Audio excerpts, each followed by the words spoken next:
Now at 5 a.m. on WKYT this morning, after weeks of negotiating, lawmakers have now reached a state budget agreement. We'll have the breaking details from overnight just ahead. She says she feared for her son's safety. Coming up, the mother of a former Lexington Catholic student explains the racial remarks made against her son. And a man is facing murder charges after hitting a pedestrian in Williamsburg. What police believe led up to the crash. Coming up next.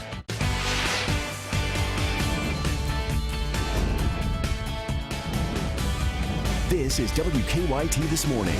Good Thursday morning to you. Thanks so much for joining us. I'm Michelle Chamberlain. And I'm Bill Bryan, and it's great to have you along with us. And the state legislature apparently has a deal on the budget. Biggest news of the morning, right? 3 a.m. they finally came up with the decision. And we're coming up with some of the information about what is in the budget, what has been cut, and so forth. But it sounds like all sides are somewhat pleased with what they've compromised on. Meteorologist Micah Harris is with us. We are pleased with this forecast. Very pleased, especially as we head off towards your weekend, because your weekend's going to be much warmer. I mean, we're talking 70s.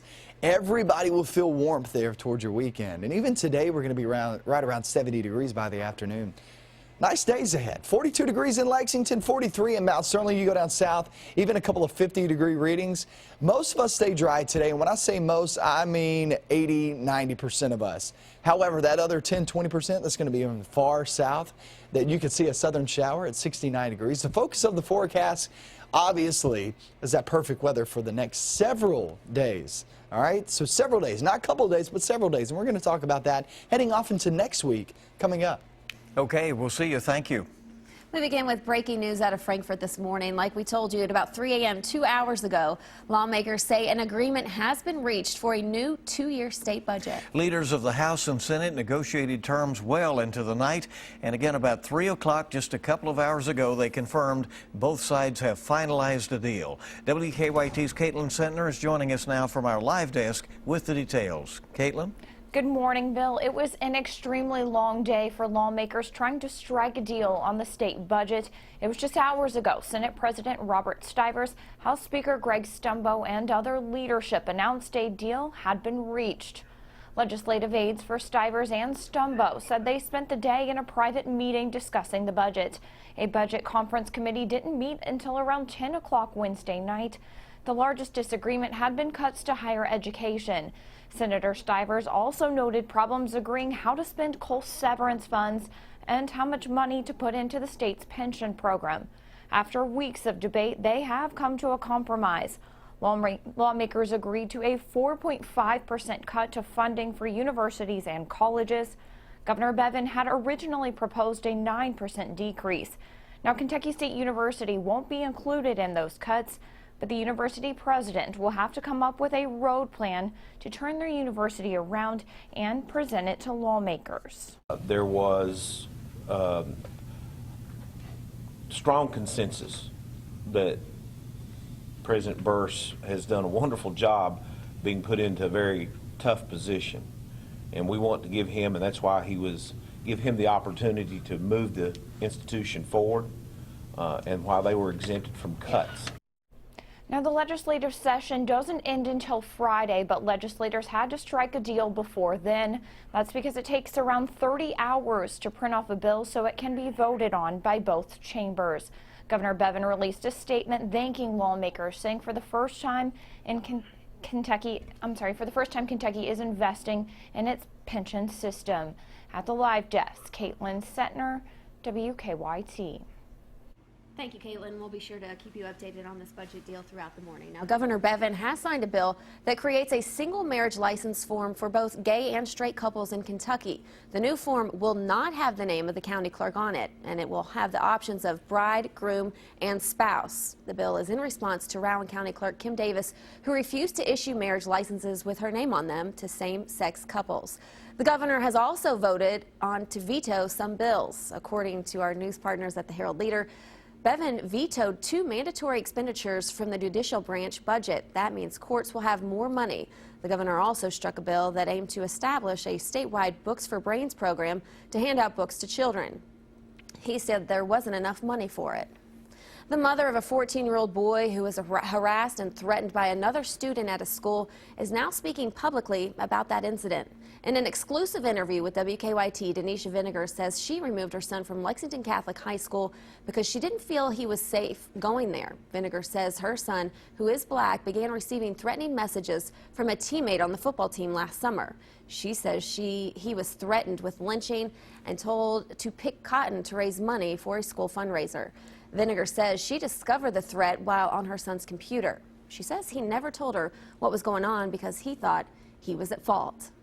That's what kind of hurt me, because I told him it's not okay for somebody to talk to you like that, and my child was scared to talk to me.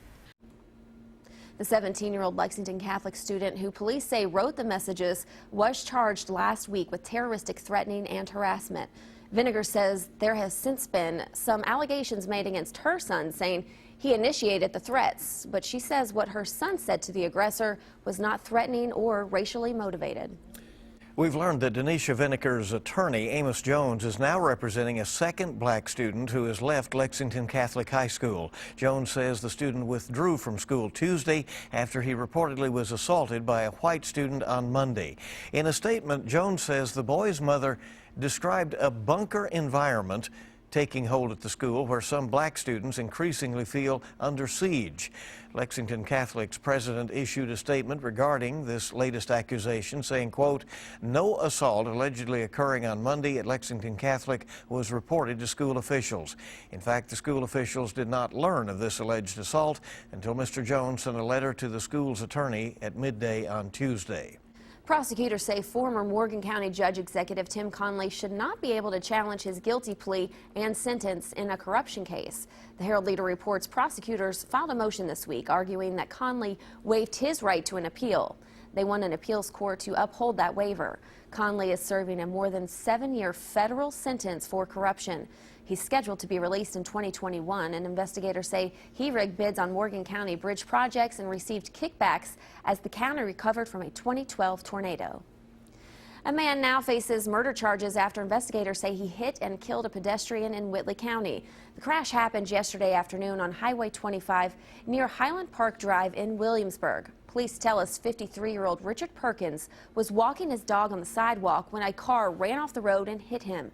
The coroner says Perkins died at the scene. Williamsburg police say the driver, Adam Childress, has been charged with murder. They say Childress was intoxicated at the time of the crash. Both lanes of northbound Interstate 75 in northern Tennessee are now back open after a rock slide caused all kinds of problems more than a month ago. One northbound lane reopened south of Jellicoe a few weeks ago. The Tennessee Department of Transportation says the other lane reopened last night. The rock slide damaged that stretch of I-75 in late February. Crews have been working since then to clear out the debris and stabilize a nearby hill. Relieving news to a lot of folks who travel that, and we're heading into the season when a lot of people head south. 5:08 our time. WKYT This Morning is just getting started. A traveling photographer had a close call over the weekend. A look at the photo that nearly cost him his life. Next. Wow, that was close. Okay, so warm-up continues, but what about some rain? The rain's down toward the south. Is it heading our direction? Is it staying south? A lot of questions with the system. I'm going to show you in my forecast what I expect coming up next. Now, your zone-by-zone forecast with meteorologist Micah Harris.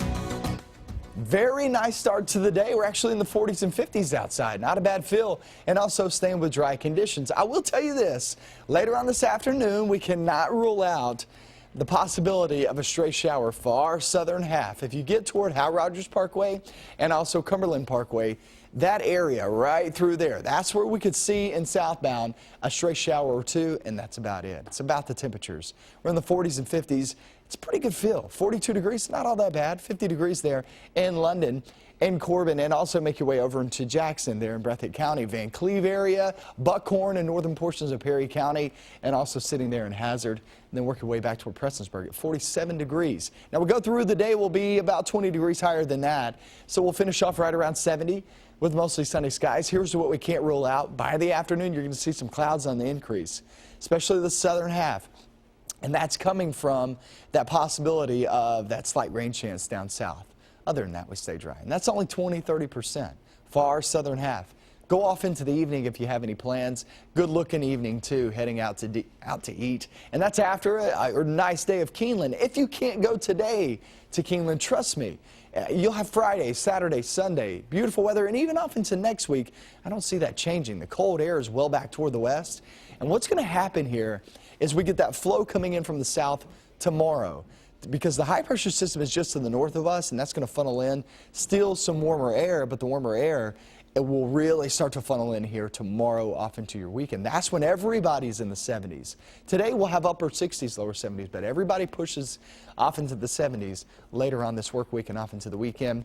And everybody stays dry too. I think that's another key thing. Not only is it warm, but sometimes when you get this warm, you expect some thunderstorms around. We're not having that. And it's perfect for all outdoor events going in towards your weekend, your Keeneland, your football games, your plans out and about, maybe even out toward the lake there for the weekend on Saturday at 76 degrees. Now, that's not extremely warm for the lake, but it's getting there, right? It's a May feel. It's 76. And that's not even the highest temperature in my 7-day forecast. You head off toward Monday, and you're looking at 78 degrees.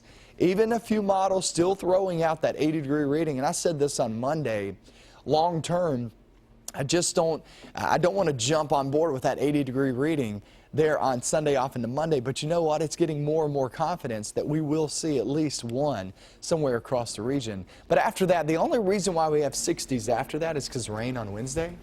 But that's about it. And even that rain on Wednesday, I've been seeing a trend of it drying out too. So we may not see rain, I mean, for most of us for the next week, maybe even week and a half. I mean, there's really not a great shot at rain, and there's definitely not a great shot any cold air anytime soon. And the city seems to come to life, doesn't it? Oh, You know, yeah. you go out and a lot of people are out and Oh, about absolutely. walking around. Kids running around the neighborhood. I love it. Spring will do that. Yes, All it right, will. 5:14, our time right now. There are close calls, and then there are close calls. Just ask this photographer. While visiting the island of St. Bart, this photographer got a literal touchdown. Amazing. A plane preparing to land flew just inches over him. The plane actually struck his hand, as you see. He said he could barely feel it, but the plane's wheel left a black mark for proof. The airport is known for low approaches, and tourists often go in for very close shots. Despite the close call, you can see the photog got his shot. Looks pretty good. Was it worth it? Oh, my I don't goodness. know. Not for me. No, thank you. Good to have you with us at 5:15 on your Thursday morning on WKYT with that wonderful-looking weekend now in sight. When we return, we'll have a look at your money. Why one tech billionaire is bankrolling millions in cancer research. Plus, we'll show you one of the most expensive caps ever made. I'm Hannah Daniels in New York. I'll have those stories and much more coming up in your CBS Money Watch report. Good morning. Welcome back in. WKYT this morning on the air on your Thursday. It's 5:18 right now. The Verizon strike is into its second day. Tech billionaire Sean Parker is investing in research to fight cancer. And 2 expensive hats are sold to honor Kobe Bryant's retirement. Hannah Daniels has the latest on your money. On Wednesday, stocks were up for a second straight day. The Dow gained 187 points. The NASDAQ was up 75. The Verizon strike is now going on its second day after almost 40,000 workers walked off the job on Wednesday when negotiation talks failed. The strike could affect service in Verizon's Fios, internet, telephone, and TV services along the East Coast. Wireless customers are not affected. Verizon says it's trained non-union workers to fill in during the strike.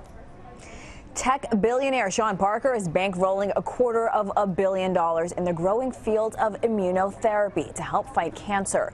The money will go to 6 cancer centers nationwide. The founder of Napster and founding president of Facebook says cancer immune therapy is at a turning point and would benefit from more research regardless of the cost.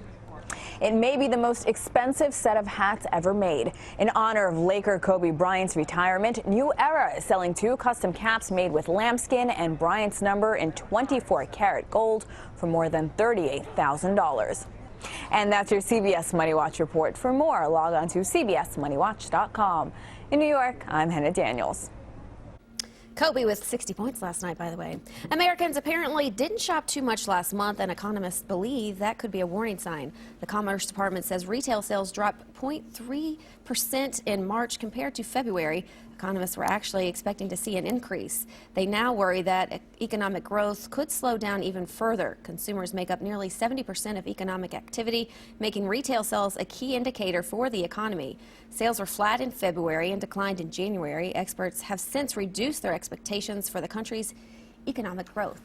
All right, watching a lot of trends out there in the economy right now. It's 5:20 on WKYT this morning, and hope you're going to have a great one here on this Thursday. We have a lot more news on the way for you. Sports is next. The nation's top recruit, Marcus Bolden, still has yet to make a decision where he's going to go to school. Tubby Smith may be leaving Lubbock, Texas for another job. UK and U of L on the diamond last night. We've got all the highlights, that and more coming up in sports.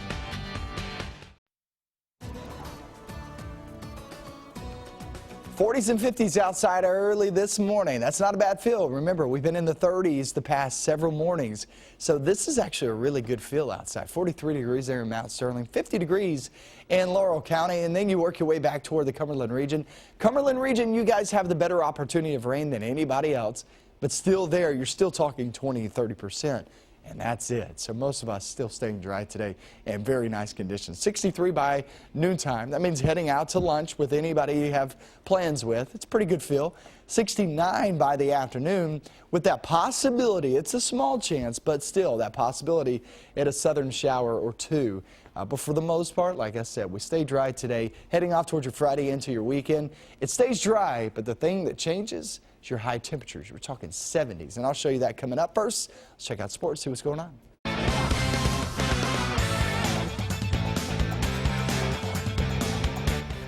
One of the top remaining uncommitted players of the class of 2016 is Marcus Bolden. Where will he go? It's said it's down to Kentucky and Duke for the 6'10" big man out of Texas. Bolden played in the McDonald's All-American game with 4 UK signees. Now he's in the Jordan Brand Classic tomorrow night. Bolden has said he would like to commit before his birthday, which is this weekend. It's on Sunday, so time is running out. Tubby Smith, is his time running out in Lubbock? I don't know, but he has emerged as the leading candidate to be the new coach at Memphis.